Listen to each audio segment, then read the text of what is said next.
आज रातिर खाइबारे कौन करिछि आसंतु देखिबा। एटा हला परोटा, गरम गरम परोटा करछि।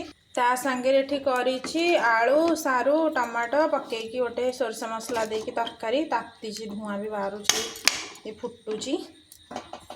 ता सहित एटा मो मामा गोटे काढुछि कोन आसन देखिया। मामा एटा के आनिछि, धीरे धीरे ढाळे पड़िଯିବ।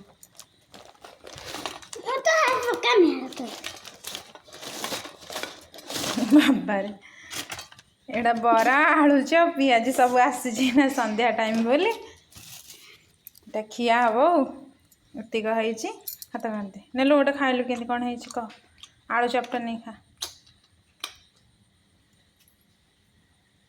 भल अच्छी टेस्ट लगे।